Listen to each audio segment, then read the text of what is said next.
drinking tequila. What are you drinking? You're drinking. Tequila. I think you're drinking tequila. Tequila. Okay. Lemonade tequila. I know. Yeah, this is vodka. Vodka? Yeah. Oh, Ciroc. Yeah, because I know this man's like. Are you sponsored? Wait, you have a drink. That's what. Which? I'm sponsored by Red Strap. Really? Oh, Yeah. Oh, that's mad. I thought you were sponsored by like another brand. 3. I did my 3rd sponsorship. All liquor brands or? Yeah, all liquor. So Red Stripe, what else? Budweiser and Volcan Tequila. That's under it. LVMH. Volcan. That's mad. Yeah. That's mad. Okay. That terms so. Yeah, I mean, bro, you've done your. I mean, if you don't realize who's right here to my left, it's Mr. Martin. Martin Carter. Is your last name Carter? Yeah. See, I didn't want to put it up in there. I don't know. We might have to like, edit that out. Many people know me as DJ Don Hot. You starting your set. Is there like a girl's voice? You know, they have the ad libs. Like, is it DJ Don Hot? Is it D or DJ Don Hot? Which one is it? I got a bunch of them. Yeah, we switch it up depending on where I'm at. So if I'm at a Caribbean party, it's gonna be super hype saying Don Hot Bumbleclad. Oh, of course, big up super hype. Yeah. And then usually when I'm at the non-Caribbean stuff, it's like a girl that just says my name, Sexy. Was that a girl, like a friend or something, or you? No, I don't know the girl. Oh, you don't even know the girl. Okay. No idea what she looks like. I'm gonna get a British girl to say Boys Brunch Inc. or something like that. Yeah, Boys Brunch, taking the Mickey. Hey, I like that. Karina, you know who I'm coming to. So yeah. Oh yeah, that Caribbean everyone still. Get ready. But I mean, you're talking about diversity. You might say play either Caribbean or non-Caribbean. I played. So how comes where the diversity come from? You want to tell us about your background a bit? Yeah, sure. All right. So musically, the diversity comes from this. So I was born and raised in Florida, but I grew up by Sawgrass, so that's a super white neighborhood. And soccer was my life before music. Yeah. Oh, yeah. Okay. So my closest friends and a lot of my teammates through the years were Hispanic. And then obviously at home, my family's Jamaican. So I started DJing at an early age. So I was always paying attention to music. I started playing music at 10. You know? So I was always paying attention. From the minute I started playing music, I always wanted to be a Walmart in music as opposed to like a Publix. Not a Target. Yeah, no, Target is good. Target has everything. Yeah, that's what I'm saying. So I wanted to be the Walmart, the Target. I feel like you're more of a Whole Foods, bro. Like, I feel like your thing is a bit more, we see you with certain superstars. I'm just like, this man ain't a Walmart. He's not a Target. No, okay, we're talking about versatility. So Walmart would have clothes, groceries, tire, car battery. But I get what you're saying too with like the level of Target. Yeah. The audience is more, I try to protect the brand as much as I can. So you're just not going to see me doing certain things. Yeah. Businessman. Yeah, for sure. I think your thing is more like, as you said, it's about recognizing that you are a brand. I don't think a lot of the DJs out here recognize that they are a brand. And the way you have, your brand has just like elevated, I think, upon levels and levels is kudos to you, my guy. Thank you. Kudos to you, my guy. I appreciate it. So you were born in Florida. I actually thought you was born. Why did I think you was born in Jamaica? I thought you were... Your parents are Jamaican? Yeah, my mom, she's from Mandeville, and my daddy's from Kingston. Okay. I see. So you're second generation? I don't know. Oh, yeah, I don't know what they call that. All I know is my parents is there, and I was born here. So how big was the influence for you to be like a big? Because you're playing at big Jamaican parties and things like. Well, when I first started DJing, I wanted to be like Mataran. Okay. You know, when I first started, I wanted to be Jamaican DJ, and then to be honest with you, I'm a very honest person. I'm honest with myself. Yeah. And I had a few conversations I had with myself, and I was like, yo, honestly, I can chop pato, but it ain't gonna slap like how these guys are. And another thing is sometimes the money don't be money in the Caribbean world. That's honest. There's a big DJ that was super popping at the time, and I went to his house, and he wasn't living how I would expect him to live at the time. So that was a big reason I started to pivot a little bit. I'm not gonna lie. So I guess even so, before we start that, so you are from Florida, but your parents are Jamaican. Kind of similar situation to me where I'm from London, but my parents are Jamaican as well. Was it hard to get into that Jamaican sphere? Because did they probably see you as not being Jamaican because you weren't Jamaican? Or When you say they, you mean general population? I meant like the Jamaican dancehall industry per se, like getting into that scene where they're like, yo, who is this Yankee guy trying to get into like a Jamaican party and DJing and stuff like that? No, that was never really a struggle. Okay. I think things started to grow for me. That my in was kind of like me putting out mixes. I didn't have any money at the time, but the little money that I had, I said to myself, all right, people before me that were popping, whether it be your Black Chinese or your Chinese Assassin, your Revolution at that time. Yeah. How did these guys get popular? Oh shit, they put out mixes. I was like, all right, I can make mixes. So then now, I just started spending my little money and getting the printers, the towers, and started giving out CDs like a lot. What were you using back then, like program-wise? To make my mixes? Yeah. SoundForge and Acid. Okay, Acid. All right. Yeah. Oh, you know those ones? Yeah, because I mean, growing up in Jamaica is a big thing, you know. It's like a. So all right, for our age group, Danzy, you know, Kimani, you know as well. We have a lot of bridges that had sounds and things back in the day. Yeah. So we're like 13, 14. The man then put some money together. You know what I'm saying? Buy a cassette, and then my bridging actually used to make some good mixes at a young age. Who was it? A youth named Kerry. You know Kerry? Yeah. You probably don't know him like him though. You're not playing music. What was the sound that they were in again? Sinister Sound was one of them. Sinister and Sound. Our next one. It was an Uptown Sound. Okay. Yeah. With the cost of them. Sinister. Yeah. So. Yeah, Sinister. We big up Sinister. But yeah, like coming from America, do you remember the first party, Jamaican Caribbean party you played at? No. I remember back in the day they had yeah. It was Rumbas. I'm sure it was Rumbas. Rumbas. Yeah, something at Rumbas. That's like early juggling at Rumbas or something like that. Around 03. Oh, that's your hands. Big up. Around 03, probably 02, 03. Okay, that's cool. I was like nobody at the time. Like absolutely nobody. Nervous as hell. Yeah, I remember those days. How you work through the nerve part, like?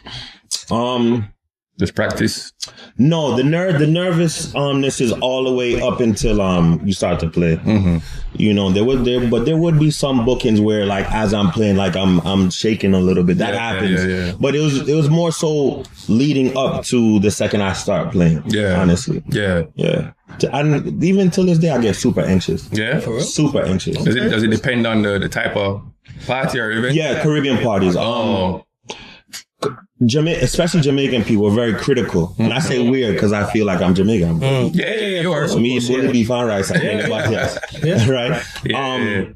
But they're very critical, and I don't want anybody to ever say, boy, I don't have it again, you know, so I don't want anybody to ever say that, you know, so I take pride in it. So it means a lot to me that I do good every time I play. Because well, you don't know, but I'll call Danzy and I'll be like, yo, Danzy, what you think? I think I've heard a phone call. Yeah.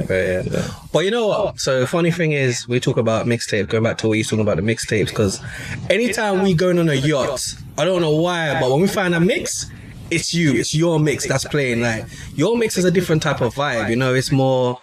As you said, you are very versatile in the type of music that you play. I remember specifically going to Brunch in Atlanta, and I think you played for like half an hour, and yeah, this man shelled it, by the way, but he like played different genres, but the linkage between the genres, you could see it, you know what I'm saying? And I was like, this man's thinking while he's playing, you know, like he's thinking like, and I'm thinking not even while he's playing, but even before, as he said, you call Danzy and ask her like, yo, what do you think and what type of music, blah, blah, blah. So it's like you are actually thinking about it way before you actually play. Absolutely. Bro. Something like a rum punch brunch where it's so many different kind of people there. I'm very competitive. Not like an asshole though. Okay. But I'm very competitive. So I want a stage like a rum punch. I want to overly do better than everybody else that they bring there. I care that much. So the week leading up, I'm creating sets and stuff like that. So when I get there, I'm not thinking. I've been there. I know what's going to be in front of me. I have an idea what everybody else comes there and does every week. And I just know I have to outperform them. So speaking of competition though, like, is there some kind of unwritten rule where certain DJs supposed to play the hype music versus the next man supposed to just kind of come in and, same question. You know what I mean? No, it's not a hype thing. if you're good enough, you can make any song sound hype. Sound good, yeah. I would more so maybe it be an era thing. You don't want to walk into a party and you're hearing 20-matic. Yeah. I guess that's the hot song right now. Yeah. You know, because you have to think about the mind of a party patron. When you walk in, you want to find your spot. You might have been in an annoying mood because your partner pissed you off, or it took long to get parking, or the weather might not be good. And then sometimes people just need to get situated, get some liquor in them system, and then they're probably ready. That's true. And then when they're ready, the best will come out of that big song. It doesn't make sense to rush certain songs. I'm saying, but with that said though, like, you know, so it's kind of like an order to the thing where the party just starts. You can't really be too turn up at that point. It needs to like slowly work into it, because at a certain point of a party, you know that this is the time that everybody wants get done, right? I think what he's more alluding to is when there's like multiple DJs. Like, yeah. That's is there an unwritten thing that says, okay, you the second DJ, you're not supposed to play exactly. Hot, like, yeah. You know, like, I think it's new and hot. Yeah. Okay. That is new and hot. Yeah, because you can't tell me Joyride rhythm. You know, it's a hot song. It's always gonna be hot. Yeah. But it's not new. Right. You know, you can play that. You want to get people moving. It's okay to have people dancing early. That's okay. Yeah, it's fine. It's just when you start rushing the party. That's when it becomes an issue. Yeah. So are you passionate about playing Florida music since you come from here? I play whatever based on what's in front of me. So when it comes to that kind of music, I probably wouldn't play that at a chill. Yeah.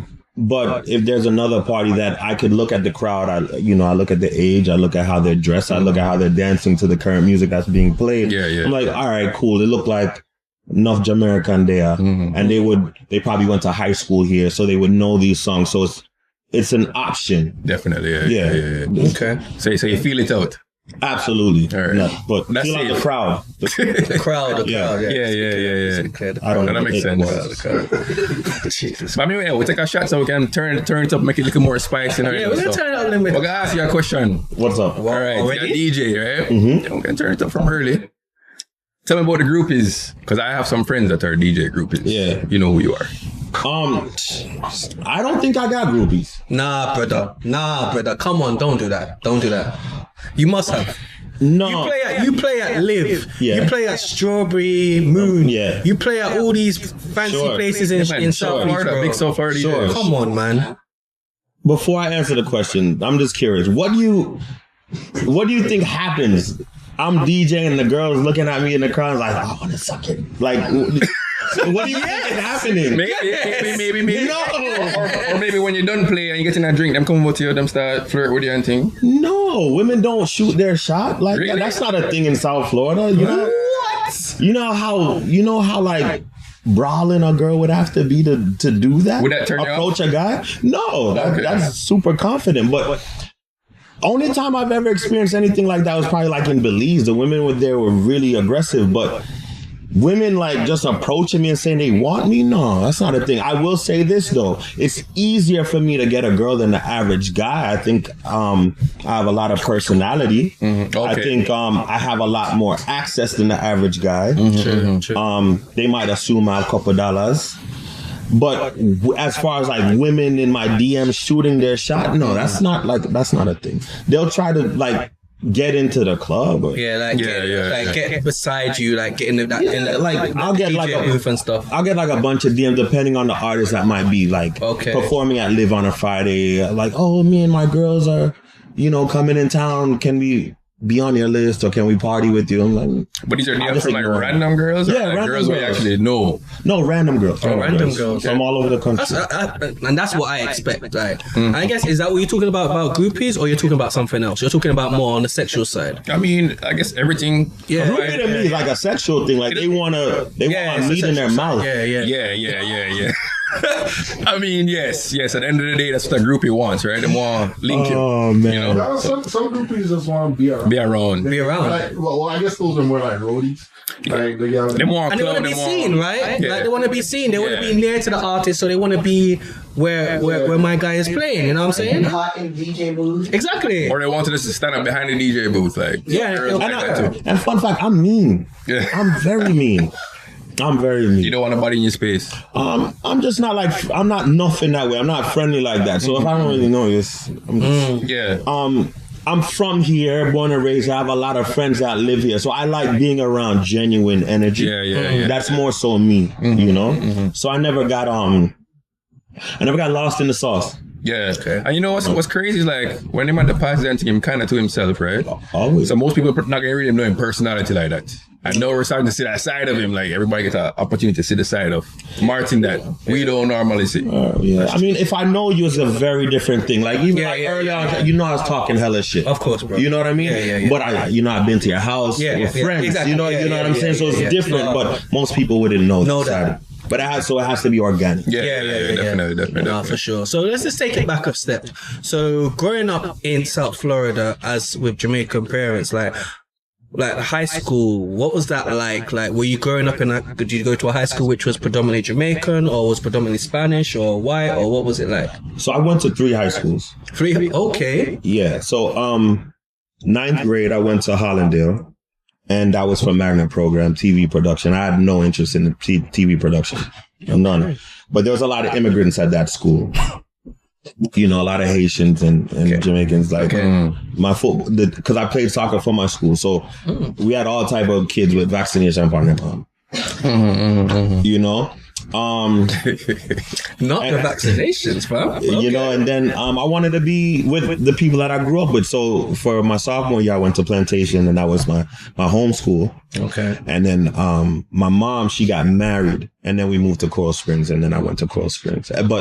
And so Plantation was a mixture of all type of people. I see a lot of people from the party scene from my high school. From Plantation? The Plantation and Coral Springs. Springs as well, right? Yeah. Youngstar, me and Youngstar, we had biology class together. I used to make fun of Youngstar in class. Because I used to make class clown kind of vibe. And then Coral Springs, a lot of white people. A lot of white people. Speaking of Springs, though, since, you know, we both went to Springs, we have a mutual friend, you know, that kind of, I wouldn't say took, basically what they told me was you used to go over there and, you know, you mentioned some sounds earlier. Yeah. I guess her father or uncle or something was a part of the sound. What, Chinese assassin or black Chinese? I think it's assassin, right? Her uncle Peter Lee, which is the guy that makes the mixes for Chinese Assassin. He's the one that taught me how to make mixes. Yeah. Which is what she said, actually. Yeah. So her dad, which is Ringo, and her other uncle Bobby Chin, because that's the link. That's how I really probably Bobby Chin was Black China, right? Yeah, he's an MC for Black China. Yeah. Okay. So back then was what, roughly 2000? What we do on date ourselves, I guess. That's okay. All right, I was like, you cool with it? Yeah. 03-ish. Yeah, probably around that time. Yeah, I was still living at home, so yeah, probably about 03. But you already playing music by then, though. Yeah, from middle school, I was playing music. So what did he do to help, I guess, sharpen your skill, make you better? Help me learn the program, SoundForge.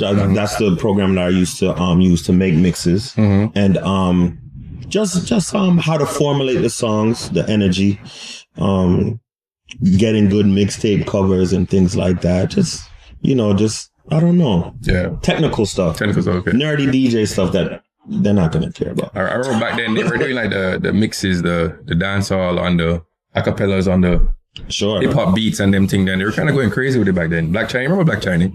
Black China, CD, Kill. Yeah, man. They were still crazy on the pioneers for sure. Yeah, they are definitely for sure. Black China. But anyway, question. Yes. So I've seen you post your mum a lot, so I know she means dear to you. How was she influential in like your musical sphere, like, you know?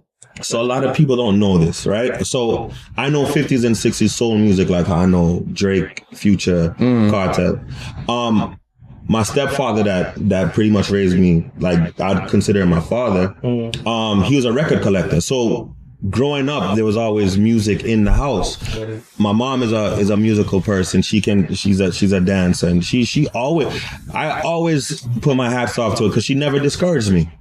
Never, ever, when it comes to music. Never, ever. She always, till this day, I just played in Suriname, and she's like, yo, how was it? Every time, like all the time, to this day. That's amazing. So you talk about your stepfather. What about your Your real dad? Yeah, he's around. He lives in Miami. His brother, my uncle Danny, he's the one that really taught me how to DJ though. Okay. Yeah. So what would happen is like weekends when I go visit my dad, after a certain age, it just became a thing where I was like, yo, I just want to go to my uncle's house and play on the turntables. I just became super fascinated with DJing and all of that stuff. Okay. I feel that. Real passion. Okay. Yeah, that's a struggle for many years. Yeah. What? But speaking about it being a struggle, like the vibe that you had when you just started becoming popular, right? To where we are today, like, is the energy still the same, or you kind of feel like it's kind of dying down, or you still love it the same way you love it from back then? I still love it the same. Back then, I knew more things to do to get to where I want to go. Today, we kind of live in a different world when it comes to technology and social media and things like that. So, it's like a new blueprint being written like right now. So, I don't know. It was easier to get to where I wanted to go. Like, humbly speaking, like where I'm at, I'm pretty up there in the DJ world, you know. So I don't know what more looks like for me right now, you know. Okay. Yeah. And like outside of DJing, like, what's your? Because I think that you got a dating app. Is that true? It's not a dating app, but yes, I have an app. It's called Best Date Ever. And what Best Date Ever is imagine this. All right. Okay, you're married, and you know, like a lot of Caribbean men, we lack the ability to be romantic sometimes, or taking the initiative. True. And what this app does, it solves that. You know, it keeps relationships spicy, or it can get your relationship going, or whatever special person you have going on. So what would happen is like this. All right, damn, my woman is always cussing me. I don't ever do anything for her or whatever. So what my app it would do is you would say what the occasion is, who you're gonna go out with, city, budget, and what Best Date Ever does is it plans your whole evening. Is it AI driven? Yeah. Yeah, it's vibes. Yeah. When you say who, do you mean like, does it go down to like, all right, so obviously it could be wife, girlfriend, could it be side piece? Does it do all that stuff? Yeah, you could put all of that. Or even if, say, you mess up in your relationship and you gave your wife bun or something like that. A good gift.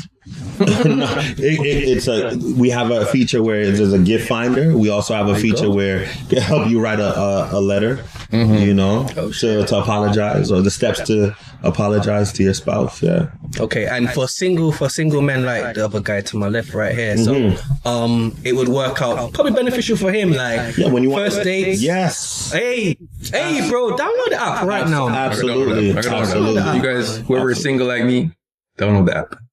Yeah, it's a single to itself. So fun fact. So right now it's not on iOS, it's not on Android yet. It's a web app. Right now, we're in the process of getting funding, because this is not no regular type situation. We're really trying to our goal is 500,000 to 1 million subscriber kind of thing. Yeah. It's already live on the website? Yeah. Right, cool. The website is up and running, bestdateever.com. That's what I teach.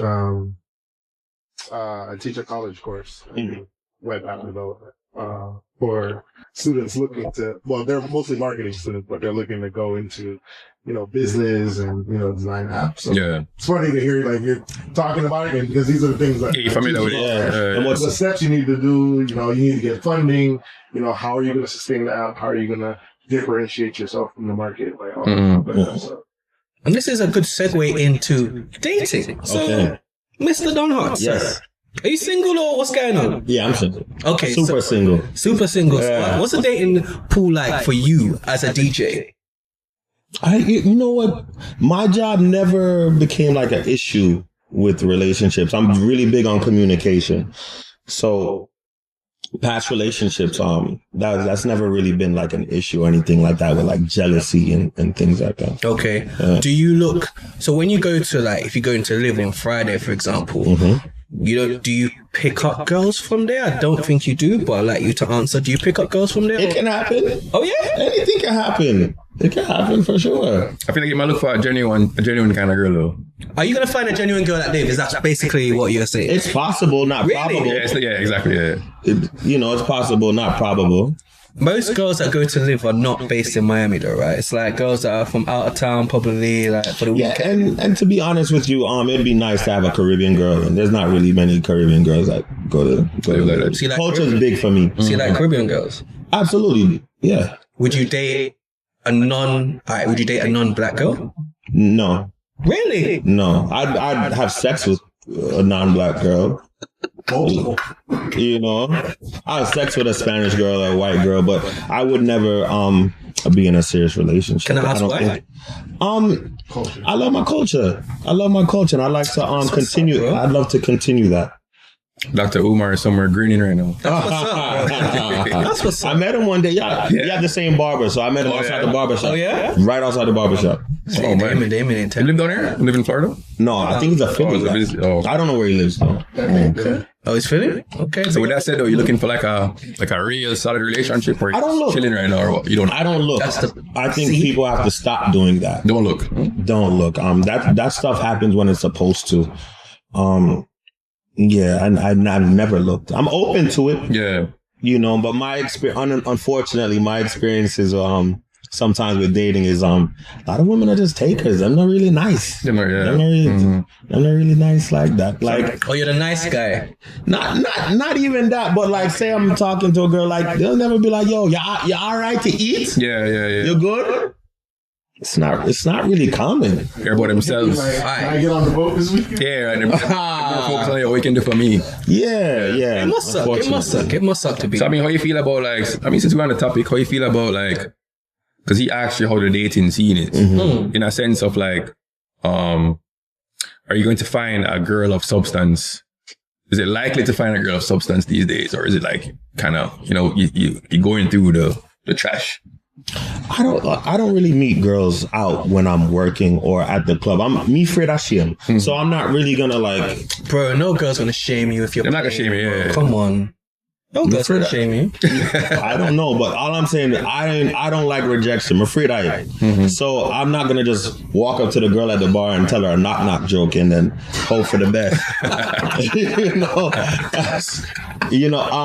But to answer your question, is it possible to find a girl that says, well, of course, I'm from here. I know plenty of people. It's just, do I want to put myself, am I willing or do I put myself out there? A lot of people don't know, but I'm a homebody. Yeah. I just like, because of my job and I'm around so many people, I just like to be home. Yeah. Watching stuff, So you don't necessarily go to parties outside of the parties that you're probably playing at? No, I will sometimes to do homework and stuff like that to see what's popping. Okay. But I don't really necessarily put myself in a situation to meet someone new a lot of the time. So it's more like a research thing. Yeah, when I'm out. That makes sense. It's safe to say that let me please. Thank you. You could be outside, you could be in the streets if you really wanted to, but that's not really your thing, I can tell. No, it's not my thing. Yeah. That's good though. That's good. That's actually very commendable. Yeah. I ain't gonna lie. Yeah. I thought, man. I just be outside. I knew you went outside because the only times I've really seen you outside is when you're playing. So I've never seen you outside of that. You know what I'm saying? True. But I just thought this man's at Live. I see you rocking with some high caliber celebrities. So I'm thinking, this man's DMs must be popping. We had a guest on and she was telling me that sometimes she gets dick pics. I'm sure you get cheeks in your DM, girls sending you cheeks. No cheeks. No. Maybe not prof. I don't know. He might sound so disappointed. But if I'm dealing with somebody, they'll send it to me if I ask. Okay. But just unsolicited. Yeah, girls don't just send them. No. By the way, you go to Jamaica often? Yeah, I was just there a couple weeks ago.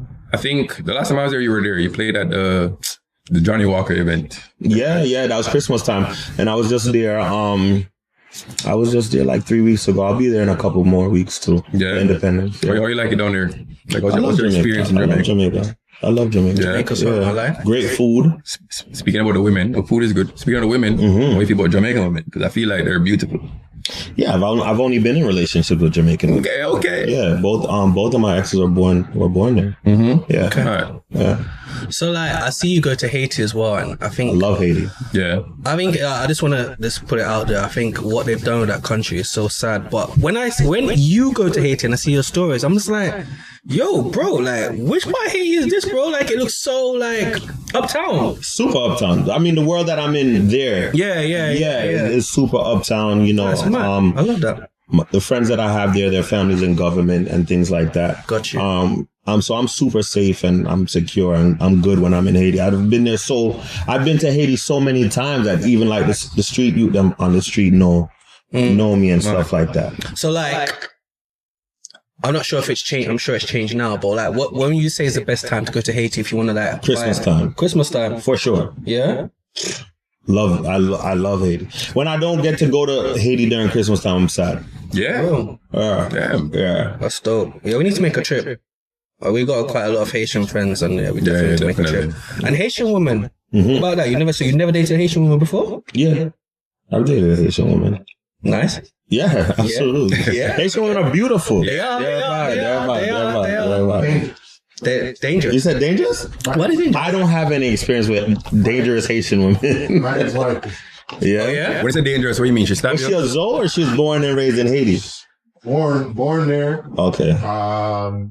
Came here when she was like 4 or 5. Okay, so she a Yankee. Okay. Technically, yeah. Yeah, I mean, technically. When you say dangerous, you mean like she will stab you and stuff What like did that? she She used was to? very into like her culture, even though she most of her life she lived there. Very into her culture, so she had all those like mannerisms, like like the older, Jamaican. I mean, Haitian women, You know what's nice about Haiti? The food is nice. Yeah, the food shot still. Food. They don't beat us. They're a strong second in the Caribbean though. For real? For food? What? Yeah. I put Jamaica #1 and then Haiti #2. But Okay. I have a friend that recently went to Haiti. And The she said, food good still. bar none in all their travels, Tanzania, everything, Haitian food, Is- what she had experienced over there, It's fire. was a bar none. Yeah. Best food in the job. I have the argument all the time, but I don't really know anybody that's been to Jamaica and Haiti. So I'm not talking about going to like a Dutch spot. I'm talking about eating in Jamaica. Eating in both the countries is very good. But the tiebreaker is Jamaica because I think more outsiders eat our food. Yeah. I think Haitian food Haitian food is good. Is that? Like, Is it the rice? Yeah. They love talking about the rice, but we don't care about that. The rice is really good, You don't yeah. need any protein. I don't think everybody in the world has discovered Haitian food like them discovered Jamaican food. So Yeah, go there I'm and not try gonna it. lie. I need My to. family's in Colombia. Right. Colombia is in my top 3. We talking Caribbean food. Oh yeah. Yeah. So, in terms of like where you've played out and stuff, like we know you're worldwide. I've seen you in Haiti, I've seen you in Jamaica, I've seen you in Toronto, England. Where has been your best? I guess outside of the States, where has been your best like experience? Ooh, that's a great question. It might be Haiti. Yeah. Might be Haiti. Damn. Yo, we need to go to Haiti. Yeah, Then. man. What's Germany's nice. Oh, Germany. Yeah, Germany's nice. Okay, where in Germany? You at? Oh, you know what? I'm gonna my best experience outside of the States. I'm gonna say is France. Playing Paris Fashion Week. Oh, Yeah, at the biggest club in Paris. bro, I know you got some girls there. In Paris? Did No. I? Maybe. I don't remember. How long were you? How long were you there for? Like 4 days. Bro, come on! I know you must have been. Come on. Some. Come on. Come on. Come on. Maybe I did. It's been a while. This man doesn't even remember. Oh, No, I don't want to get in trouble. So, some girls like, damn, you're dealing with me at that time. That'd be really bad. No, Kimani will definitely get you in trouble though. I've never got you in trouble. I've always helped you. No. Don't do that. I've always... You guys know what this guy does to me. You've been watching. Whoa, pause, bro. Yeah. I don't do anything to Yeah, you, bro. why are we living like this? Are we mature adults? Come on, guys. But I don't remember. I don't remember. Okay, It was a good time though. The music was good. So other than the whole music DJ Don Hut, right? When you're chilling, I know you say you like to just chill by yourself sometimes. Your social meter gets strained. But like, you have any hobbies? Cooking. I like to cook. You like to cook? Yeah. Okay. If I wasn't a DJ, I think I'd become a chef. Yeah? Yeah. I like cooking that much. What's your favorite thing to cook? You have a favorite thing? People that ask that don't cook. You don't cook, do you? I cook. Okay. To me, food is all the same. It's prep, heat, eat. Makes sense. Yeah. The prep is really what cooking is. Yeah, it's pretty much the same. Yeah. You know, we also learn what the cooking part. Sometimes it takes some tricks too, because I mean, I think being a good cook is repetition. Yeah, you learn from exactly. That's true. Because like the first time I cooked shrimp, example. Too long. You can't cook it too long. You know what I'm saying? Yeah. Same with chicken breast. Chicken. So you kind of learn as you go. I think cooking rice, making rice shelly. I think that's an art. Yeah. I'm good at that, by the way. I'm very good at making rice. If anybody wants, You have a rice cooker, don't? No, I don't have a rice cooker. So don't do that, I bro. thought you had a rice cooker. I don't have a rice cooker. I mean, Danji sometimes uses it. I don't use a rice cooker. Oh, so you have one? I don't use a rice cooker. In his defense, he doesn't use it. Yeah, I don't use a rice okay. cooker. I don't use a rice cooker. Trying to do something. Yeah. I learned a Bayesian man told me how to make rice, like how to do it properly. Yeah? Yeah, Bayesian man, and I'm trusting you. Since that time, bang. You want to teach the world or no? Secret, like, I'm saying. No, I ain't telling you the secret. Hey, nice, bro. if you want, that's an off-air conversation. So hold on, before we talk about the off-air conversation. So you classify yourself as a chef.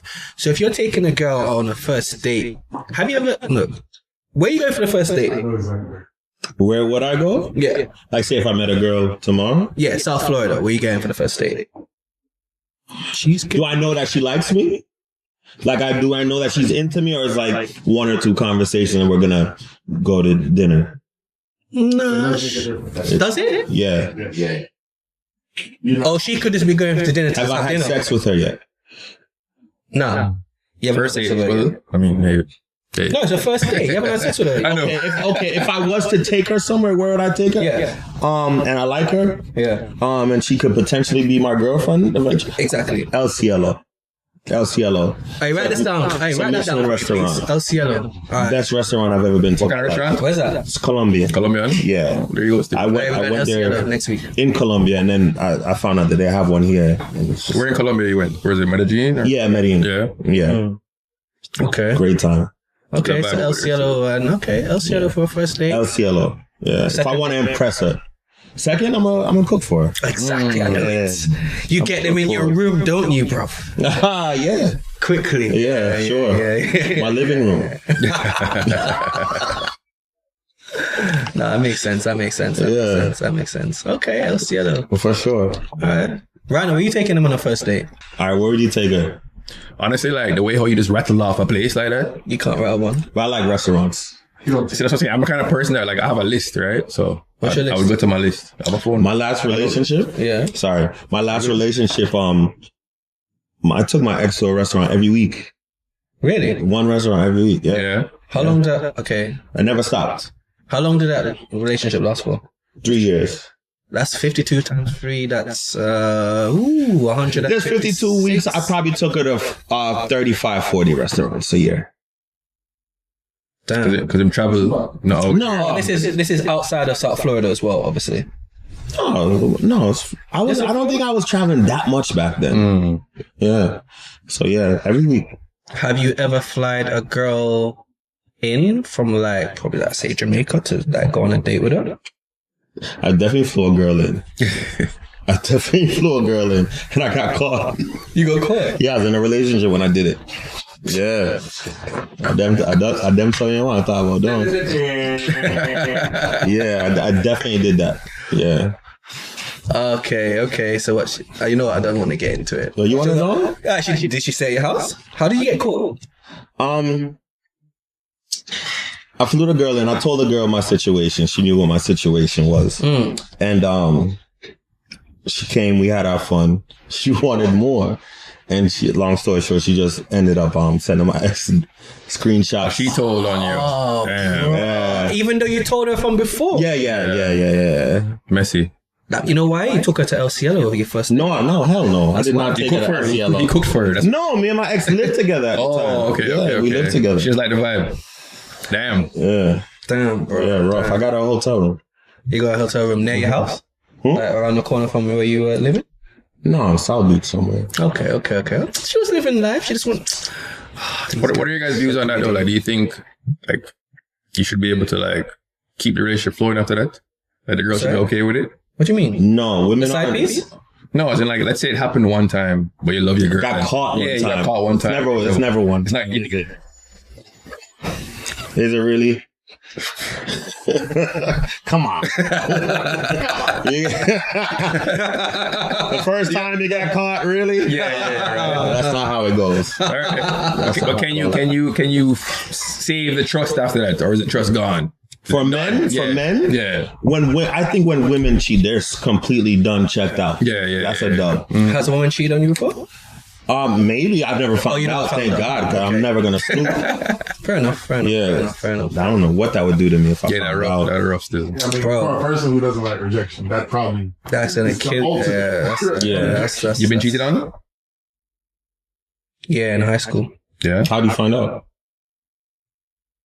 Don't tell me she came to confess. Don't confess. Do you know what? I think one of her friends told me. She was like, yeah, X and Y said. Your friend wanted it. No, she didn't. Her friend came and told you. Yeah. That's why I was You're such a nice guy. No, what happened, I was going to England that summer, stayed in England that summer, and when I came back, I think I called her multiple times, and when you're calling a girl, back in the days, I'm talking like, this is like 2000 and... Yeah, it's probably about the year 2000.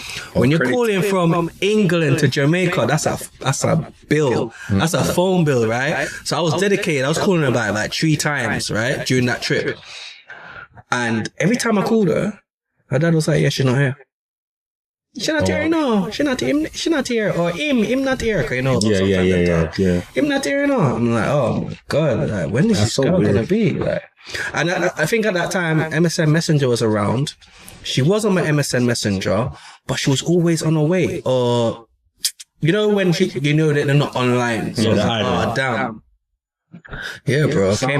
Came back to Jamaica and I heard. I was like, I was crushed. Sound like you thought you were in a relationship and she did. You know what? That's probably the thing. Okay. It happens, man. Never to me. Yeah, that rough dog. Nah, so like, how did that change you? Did you become like... Bro, I don't remember that. I mean, apart from just saying it now, I don't think I've ever really thought about it. After that? Yeah. And he was really young at that time. Yeah, I was young. Might be a different effect as an adult. That's true. A long time ago. Yeah, I was about 15, like, so it was a long time ago, so yeah. Okay. So Mr. Don Hot does his thing in the kitchen. He has his own dating app. You also have... You were telling us, I'm not sure if you were telling us prior to the recording, but you were also telling us that you are sponsored by a number of beverage companies. Can you speak to that? Yeah, well, I've had 3 sponsorships. My first sponsorship was with Budweiser, and the second one was Volcan Tequila under the LVMH umbrella, and I'm currently sponsored by it's crazy. I'm currently sponsored by Red Stripe. I'm drinking Red Stripe right now, by the way. Bro, you must be managed by somebody, right? You got a management team. This is all me. Everything is all me, yeah. And that's what you're talking about when you spoke about like your brand, because no disrespect to other DJs, but I don't hear much DJs getting like those type of endorsements or like sponsorships from those big brands. You know what I'm saying? Yeah, and these aren't things that I seeked out. These are people that reach out to me. So they're like, what do you think? What do you think about you? And what do you think is about you that they was like, all right, we want to get him involved in like what we're doing? I think the alignment with the venues that I play at. I think when they look at the brand, they're like, okay. This guy he's in good eyes, you know, and it fits what we got going on with our beverage company. I never asked that question. That's a great question to ask. I should. But was there like a pivotal moment, or it just kind of gradually happened? Yeah, because it gradually. Because my sponsorships they were pretty spaced out when they happened. You know, like one was maybe in this year, and then another one might have been a year and a half later, and then another one might have been several months after that. Yeah. I feel you. But I think it came out of nowhere. But like in your career though, was there a pivotal moment where like you went from juggling and, you know what I'm saying, the nerves and things, to all of a sudden you were done hot? Ooh. Good question. How people started to talk to me that I've known for years in like Caribbean world. Okay. Boy, you're rich. Boy, you're not blah blah. Like, you know, because I don't think I've changed. That is it. We changed. That's the same person, right? But I think how people have dealt with me. Okay. I think that was kind of it. You know. Yeah. That's what you start telling. Yeah, I think so. How did you get into these spaces? When I mean these spaces, I mean like Live on a Friday, Strawberry Moon. How did you? That's why I'm asking if you're managed, because like, how do you just jump into that? It's like, true. It's a good question. Like, where did that come from? Being a Jinner. When I say that, I don't. And maybe using the word Jinner might not be the right word, but on top of me being a clean cut guy, being super verse, playing for the people that's spending the money, that's more so how I started to show my value in that world. A lot of DJs, you know, they go to these clubs and they just play good songs and keep it moving. Yeah. But what I would end up doing is, like, say there's a group of guys from Turkey. I started playing a bunch of Turkish music. Yeah. I love football. Oh my God, it's the summertime. A bunch of soccer players from France / Africa. I started playing African music. When I started to do that, I think the owner started to see my value. And we're talking like these people are like spending $10,000 bottles on me and things like that. And, you know, that just means more money for the clubs. You know what I'm saying? So once that word got out, things started to change. My price went skyrocket and things like that, the value. And speaking about the whole bottle thing, like, you've seen the evolution of probably how people party as well. Yeah. It's like initially bottles weren't a thing. You go to a club, people dancing, or they go into a bar, they're getting a single drink. Now it's a thing where you have to, I'm guessing for certain clubs, you have to get a table. You know, you got to get a section to get in. You got to bring a number of girls. So it's moved away from, to me, it's moved away from more enjoyment to more like capitalism. But all right, hold on. Before I answer that, is it the fact that we've gotten older, or is it that literally it has changed? But people our age are doing the same. Back then when we were younger, we couldn't buy no bottles, you know. I used to go out with $20 in my pocket sometimes. Buying bottles was always a thing. Yeah, always a thing. But I think now it's like on a different level. Before, maybe it's like the drug dealer guys. Yeah, certain people. Now it's like everybody's trying to do it. Yeah. You know what turned me off from Miami one day? Like, we went out to this party, right? And like celebrities couldn't get in. Like, we're in the line for like an hour. Right? And then somebody yelled from the back. They were like, yo, I have $5,000 for a table. The bouncer was like, tables are $10,000. And I was like, yo, I'm not supposed to be here right now. Like, this ain't for me, yo. And that's your stomping grounds, yo, Miami. Yeah. You know what I'm saying? So, I mean, I guess, I'm not sure if I wouldn't say DJs care, but probably you don't even care about that. Because at the end of the day, like, the promoters are getting more money in their pockets, so therefore they'll be able to pay for better talent, better DJs, better music, you know what I'm saying? But do you actually care about that stuff or no? Yeah. Because there's different ways for DJs to show their value, right? So one way might be, man, you keep the people in the club long. They don't leave early. You know, another, you make clients spend money. Another, you might bring a whole bunch of hot girls with you. Another is rappers come out on your behalf, or you make artists perform, you know, those kind of things. You know, so like, let's say like a couple weeks ago, I'm DJing at Live, and it's OT Genesis' birthday, and he's just there hanging out. He's just out in the crowd. I'm just literally just having a conversation with the guy in the crowd, and he comes up to the DJ booth, and it just becomes a whole thing. And now he's DJing and he's singing his songs, and you know, club owners appreciate stuff like that. I see that. You know, I see that. Having the ability to do that. I see that. I think the other day I saw your thing where it's like Kodak Black. Yeah, I think Kodak Black was there. Yeah, and I'm just like, yo, like, is it a thing where like, are they just out in the crowd and you just like, not call them in, but like vibe with them and they eventually come to the booth? Or is it something where they know they're supposed to be in the booth because they're like the headline artist or something like that? Well, let's say Kodak. That particular night, Kodak was booked. Okay. So 3:30, he's gonna come perform regardless. But that particular night, Popeye was with me, and Pleasure P was with me in the DJ booth, and I made Pleasure P perform, and then Pleasure P, I think, called Kodak, or I called Kodak, and Kodak came to the DJ booth like 30 minutes before he was even supposed to be over there. It's just a vibe, isn't it? Yeah, and again, me showing my worth. Yeah. Like, damn, I could just be a regular DJ and no artist or anything comes, but Facts. I had this, these artists with me. Facts. So, all right, one more question. Sorry, Reams, did you want to ask? We got 10,000 questions. Yeah, I got a question for you because you kind of touched on it, that it kind of separates you from other DJs. Talk about more of the art behind it, because most people think it's just a plug and play, but you touch on knowing the pro, building that atmosphere. Like, and first of all, where did the name come from? Oh yeah, I did. Which one you want me to answer first? DJ Don Hot. Let's start that and that right into it. So DJ Don Hot. All right, the name came from this. Like I said, back in the day, I'd go visit my dad on the weekends, and then I'd end up at my uncle's house. So what would happen? And he lived in Miami, and he would take me to the flea market to go get my hair cut.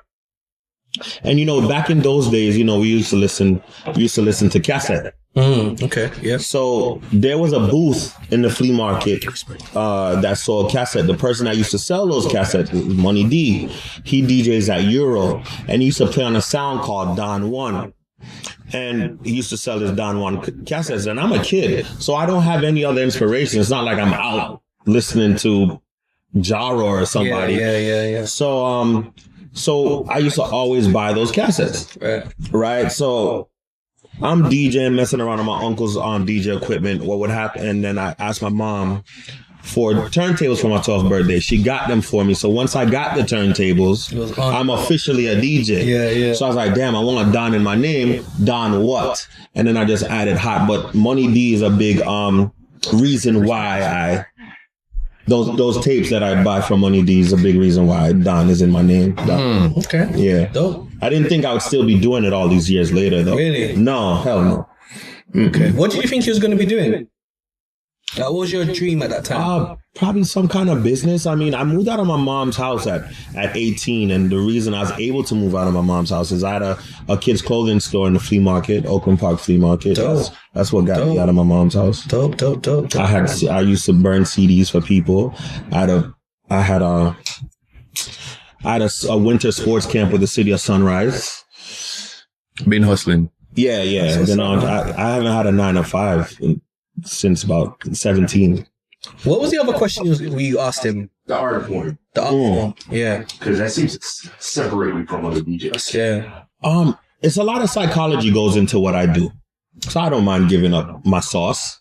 Can't replicate. Yeah. Yeah, that's why like some people are like, yo, why you put up all your mixes on SoundCloud? I was like, it's okay. So what I will do, on top of the fact that my whole entire world isn't Jamaican. I feel like sometimes with many DJs, everything is just one thing. Yeah. Your friend's Jamaican, your girlfriend Jamaican, your mom Jamaican, everything you eat is Jamaican. I've always been around a wide variety group of people. That's one. So understanding what different groups of people like. Then now, because of that, I understand that, okay, well, that person is dressed that way, or if they're this age, or if they're that race, or if they dance this way to this kind of music, or if they're that age, I have an idea of what kind of music they would relate to. And that deepness, like I have an advanced search in my brain as opposed to like a regular search, and I apply that to DJing, because I have different kinds of friends. When I see a person that fits this mold, I kind of know how to present music to them. That's good though. If that makes any sense. Yeah.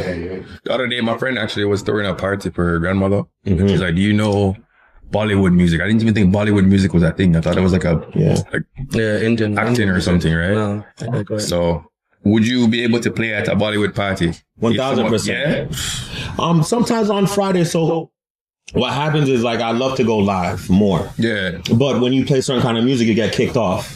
So when I'm at Strawberry Moon on say a Friday, they'll have people from Lebanon or Kuwait, or they'll have people from India or Pakistan, and I'll go live. And when I do go live, it's probably those kind of genres of music that you're hearing me play. Yeah. Okay. Funny enough that you brought up Indian music. I mean, that says a lot still about the man's skill though, because you're right. Not many DJs can do what you do. Yeah, DJs will make mixes and say that they're versatile. No, I really play for these people. Yeah. Nah, there's one thing about Don Hop. When Don Hop plays, you know you're gonna expect something different. As I always say, anytime he's playing that chill, you know it's gonna be something different. You're gonna hear like, "Thank you for being a friend." I'm like, he's played that enough times. I was like, yeah, I know this is Don Hop. Like, it's a struggle, you know. Yeah. I have a confession. So like when I play at these parties, I'm like I said, I'm super nervous, super anxious when I play at these events. But like sometimes it's difficult to be me of today, right? Because I always feel I need to be that Jamaican version of me sometimes. Okay. And it's a struggle to, because I know the promoters want me to be Don Hot today, not Don Hot from 15 years ago. So that's a really big struggle for me. Huge struggle. Not speaking patois or, you know, or like little things like that. Like I just can't help it. But yo, with that said, like being able to evolve, right? I have a question. Yeah. Sometimes I think about just like messing around with music again, but it's like to actually gather the information to know what is popping now and the new music that's out. It's enough work. Like, how do you keep up with that? Is it that's how you say you go to parties and thing to kind of like scout? It's just my life. Yeah. You know, when I meet people, I'm always paying attention to like what they might be listening to. I'll ask questions. Yeah. You know, us DJs, we have record pools that we pay a monthly subscription for. Yeah, DJ pool. You know, or scrolling on social media and I see what the cute girl is putting on her story. What you know, like those little things. Yeah, that makes sense. Okay, that makes sense. Yeah, that makes sense.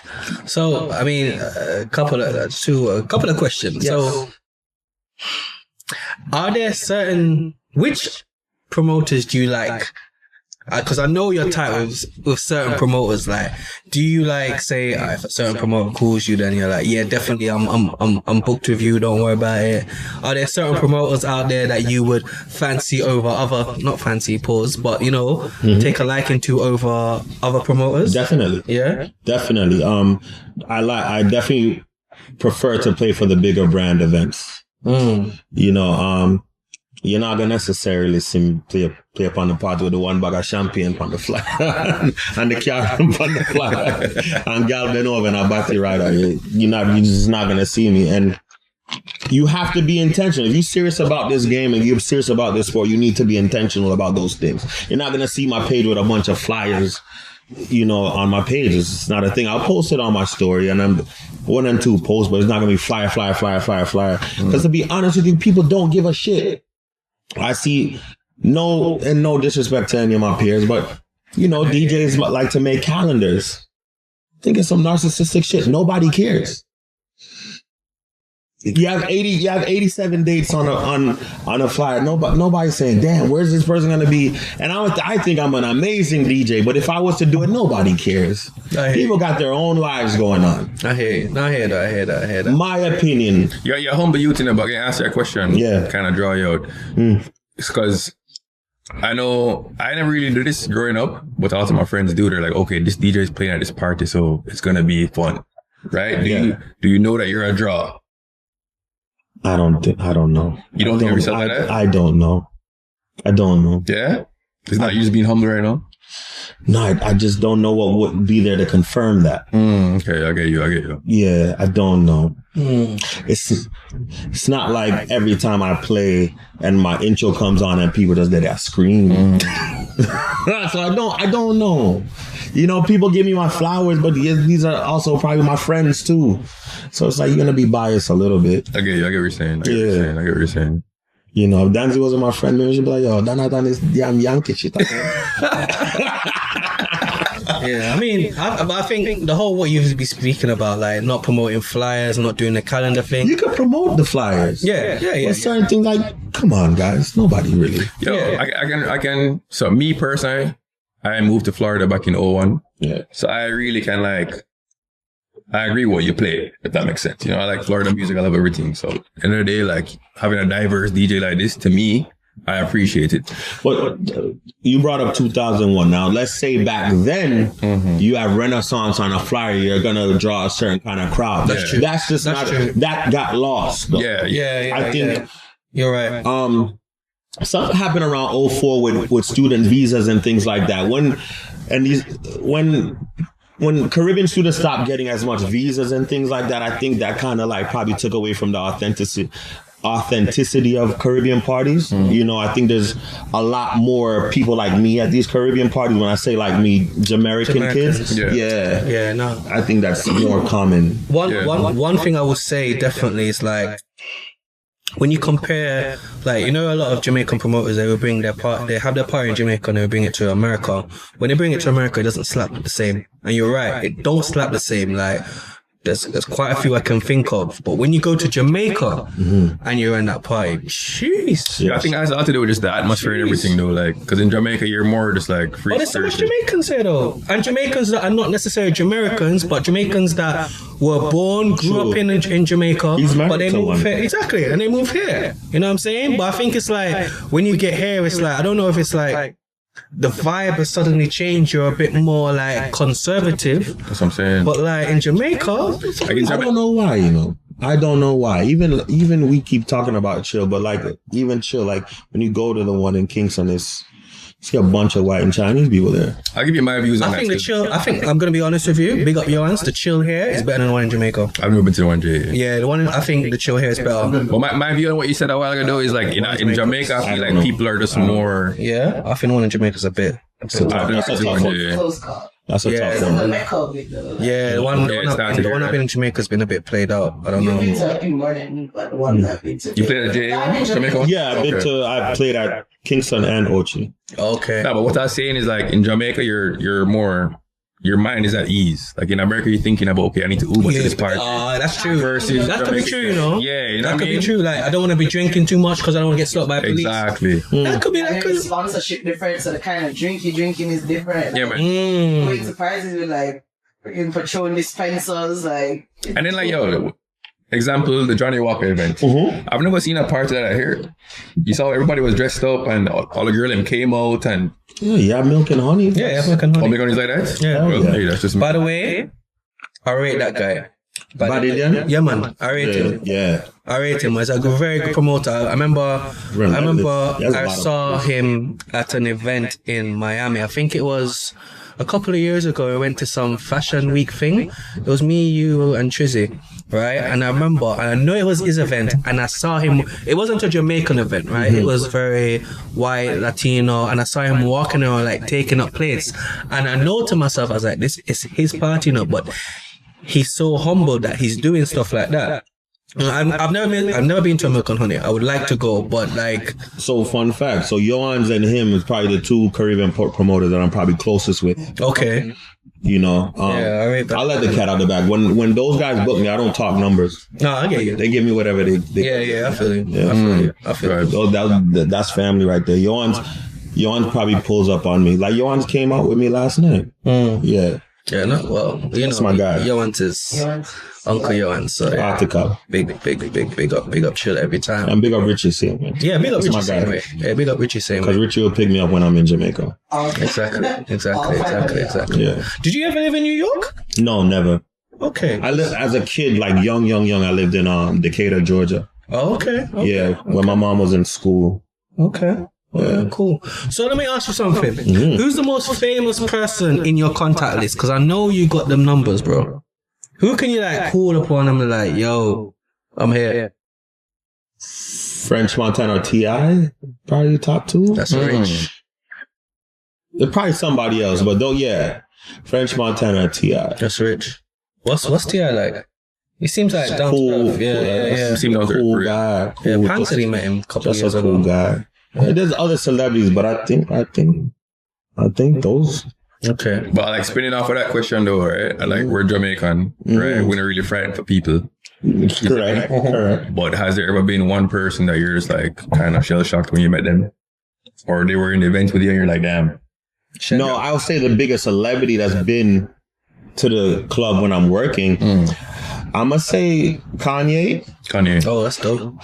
You know, yeah, I guess Kanye, the biggest. You know, Kim. Oh, Kim is pretty up there.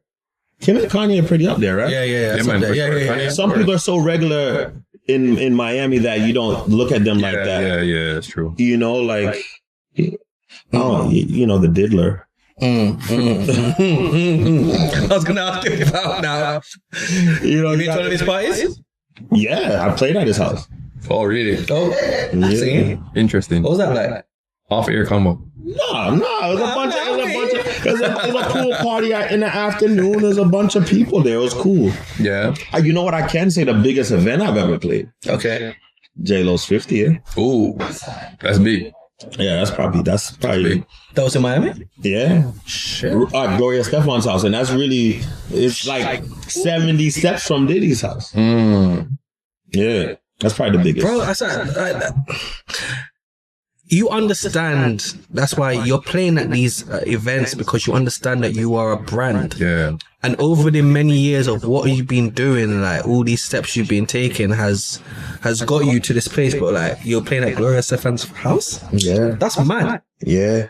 Fat Joe's there, Shanti there, DJ Khaled, just A-Rod is there. They were together at the time. Okay. Just having a ball. Do you think, would you say that you have like a musical like gift when it comes to like knowing music, knowing how to mix? No, I think it's the ability to understand people. Okay. So it's more about the people. Yeah, knowing how to relate to different people through music. Okay. Yeah. I think that's more so it more than just the ability to play songs. Because any DJ can play songs, but knowing what to play for different kinds of people is pretty crowd manipulation. I've always been fascinated by like watching DJs work, because it's like, damn, this guy has to sit up there, all these people staring at him. Yeah. And then he got to figure out what they want to listen to without asking.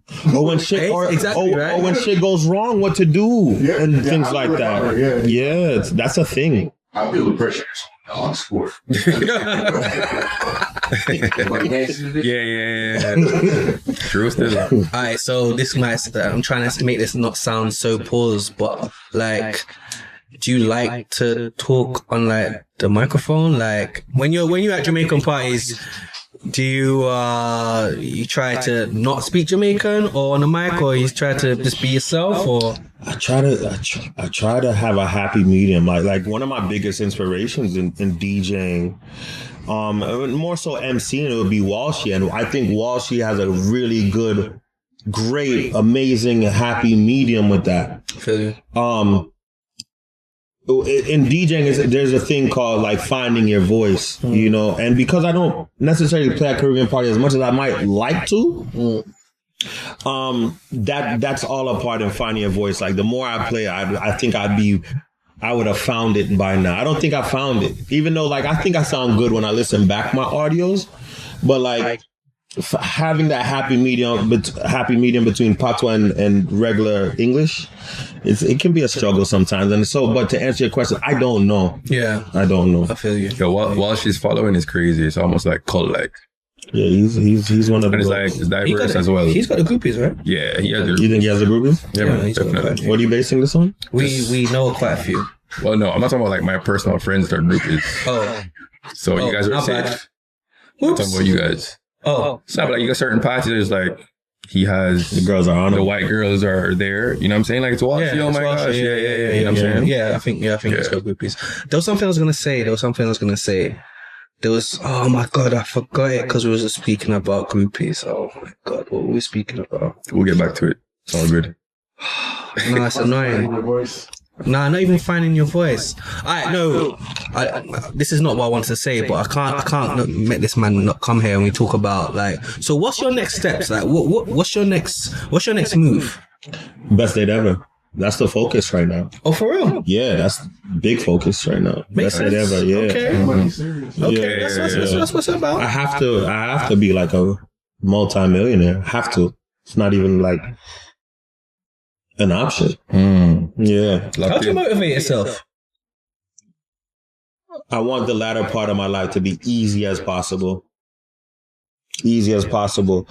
So that's why, like, I don't do things like move like a nigga, buy one bag of chain and watch, and big car. Waste money. Yeah, you know. But you got a big car out there, though. No. You still got it? I know you got it. Yeah. But big car. Yeah, I know you do. Yeah. You know. But yeah, I don't know.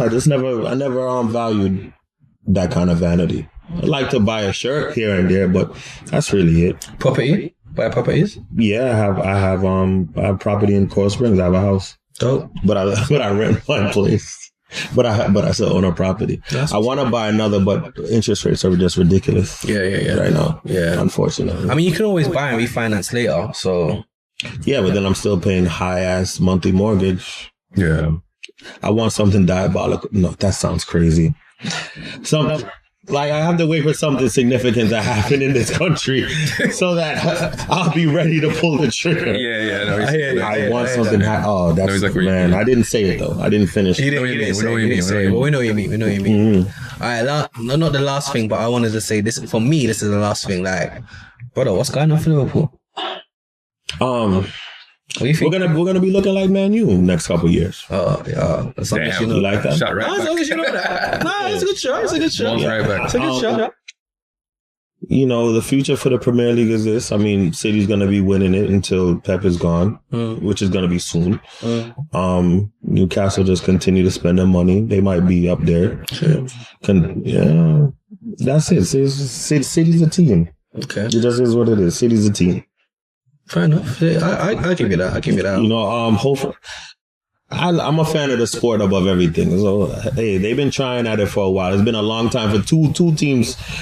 Two teams are due to win the league. Probably Arsenal and Tottenham can win the league. They need to go ahead, like. Yeah, I hear what you're saying. Tottenham ain't gonna win it though. No, Tottenham ain't winning shit. No. I feel like you've got like links to like finals. Are you going to Copa America on that day? Fun fact: I hate international football. Really? I don't have a team to be proud of, so I don't really watch it. And these guys don't play together that much. But I do fly. I mean, been to quite a few Liverpool games. Okay. Not in America. That's fuckery. When you played, what kind of game did you have? Huh? When you played, like, kind of baller were you? Oh, I played midfield. I was alright. There's a bunch. Yo, again, when I was in high school, those kids, they were born and raised in that shit. Yeah. I'm still a young. I mean, I was good, but not like them. I wasn't the top guy on the team. They're training from like 4. Yeah. Mm-hmm. I feel you. Sorry, I have one last question as well, right? Listen, we can go all night. All right. Pause. All right. It's not just me a pause tonight. I said it before. Right. You're right. You saved yourself. The title's going to be called Pause. I swear, the amount of pauses in this one. Oh, my no, but like, all right. So, as a DJ, right?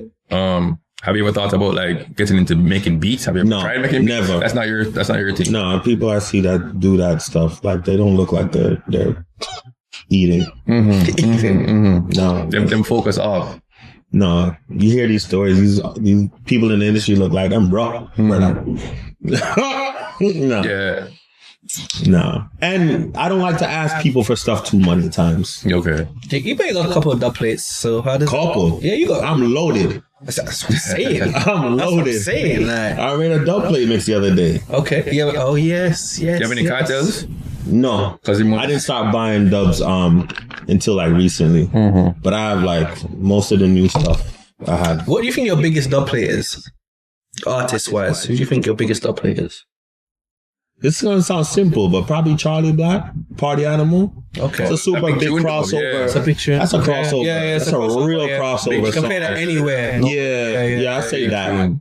I mean, I have Kevin Little turn me on. Big crossover song. It sounds so simple when I say it. No, those are big songs though. It's not the most expensive dub I probably have is Idonia Banga. I think I paid $800 for that one. Never paid $1,000. I was gonna pay $1,000 for some Skilly Bang the other day. I was like, no. So speaking about that, like where music is today, what do you feel about the where music is on a whole? You mean dancehall? Dancehall. We're talking about dancehall first. And rap, actually. Let's speak about rap. Yeah, because rap is really going on the same part. I like my 90s, and the way I think about music today is more so I think of myself like a plumber or an electrician. So I don't really think about music in such a personal way. Yeah. I just kind of just focus on what people in front of me care about. Business. You know, I like my 90s. That's it. I like my late 90s dancehall and my mid to late 90s hip hop. Okay. And I like soul music. I really love soul music. So when you hop in the whip right now, what's going to be the first song? Podcast, Toxic. Oh yeah, podcast? Okay. Yeah. So we're all on that level at this point in our life. Wait, Toxic as in my guy from Jamaica? Like you know the rhetoric that's out there on social media. Not entertaining. But I think it's super fascinating hearing how women think about how they yeah, that's true. move in relationships and their expectations of men and things like that. Who's that one girl that's been like, she had this popular video that released recently, just talking about like how women expect too much or something like that. You guys familiar with it? I don't think too much is the right word. I think it's just unrealistic expectations. Fair. Okay. It's funny. I had this conversation with my mom the other day. I was like, damn, don't talk about the mom. And you know, I was like, I asked my mom. I Googled how much my childhood home was. You know, I lived in a fairly decent middle class neighborhood. So the house was like $74,000. Nice house. Excuse me.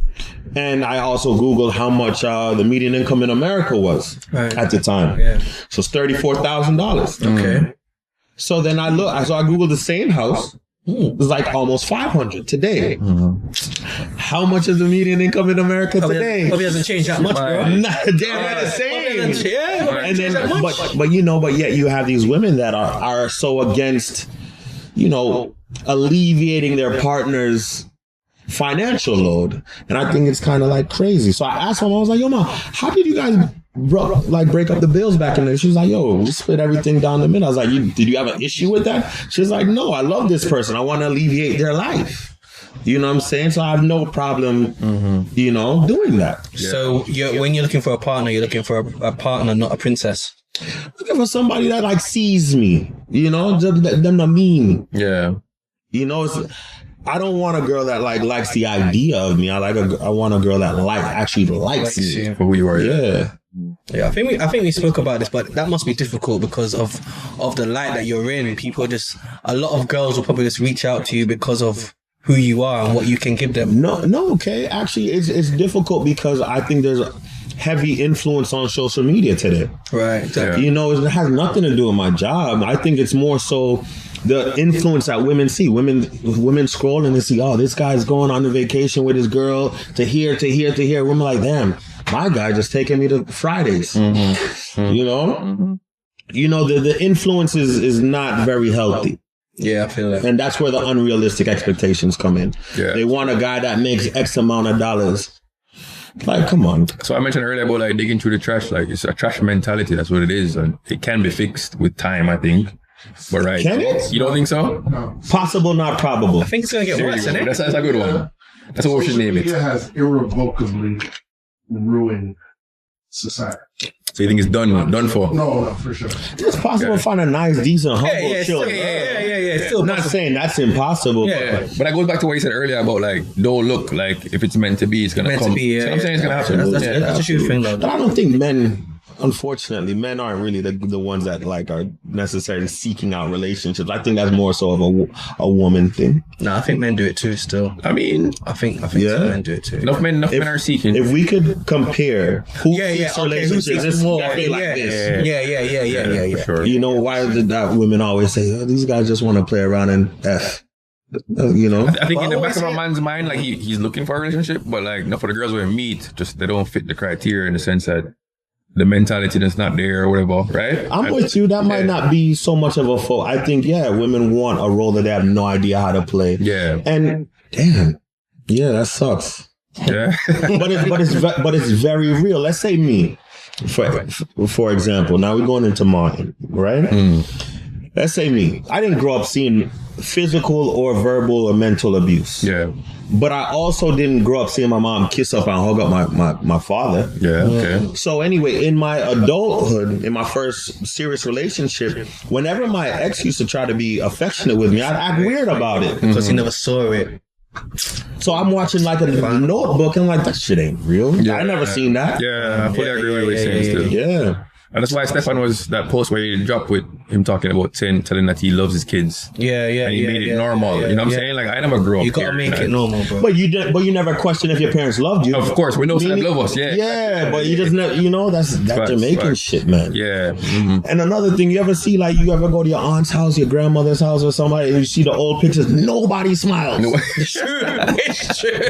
It's true. Nobody smiles. I wonder why though. I wonder why Jamaica is like that. Who knows? You know what I mean? Just say it to They said we were the smiling. They said we were the unruly slaves, you know. So. They always say that the Jamaicans were the unruly slaves. Jamaica and Haiti were the unruly slaves. It's crazy. Yeah. Yeah, my grandma never smiled. I can't even. I think maybe once ever. You have that one uncle or aunt that jovial and smile and happy all the time, and it was like an outlier. It was like different. I think it was more so just during the picture thing. No, but really? Oh, okay. I think so. I mean, everybody in my family is pretty lively. Okay. But like, for whatever reason, them damn pictures look. That's true. Still, sad. That's true. That's true. No smiling in them pictures. No smile. None. Hey, yo. Anyway, it's been a great conversation, yo, Martin. Thanks for having me, bro. Respect, pause. It's coming true, bro. Yeah, pause. Everything pause. Yeah. But yeah, what was it saying? Possible, not probable. That's that. We should name it that. Possible, not probable. Yeah. Right. Not the pause thing. We're not doing that. No, you definitely. We're not doing that. Possible, not probable. Possible, not probable. Plastic, so many. Good vibes, bro. Like, yo, the man opened up. Yeah. Oof. Wow. Oh, He yeah. said he opened up, bro. Oh, yeah. It's all good. Yeah. But at least pause it when you pause. You already know when I did that. You already know. When you put your... Anyway. Everyone, big up for watching. And yo, what's the app called? So we have to deal with bestdateever.com. Bestdateever.com. Remy, we've got to do a little thing right there, yeah? Alright, yo. And we're looking forward to iOS. Yeah. iOS and iOS and Android thing, yeah. And next time I come here, like, have a look at Nando's for medium peri sauce. I got the Nando's. Wait, there's no Nando's. Oh, there's no Nando's in Florida. I've seen Nando's Houston, in DC, Chicago. Yeah, DC. I saw Nando's. But I've never eat it locally though. No, the DC one is not bad still. Yeah, it's not bad. Anyway, people, big up, like, share, subscribe, Boys Brunch Inc. We out of here. Boom. Oh.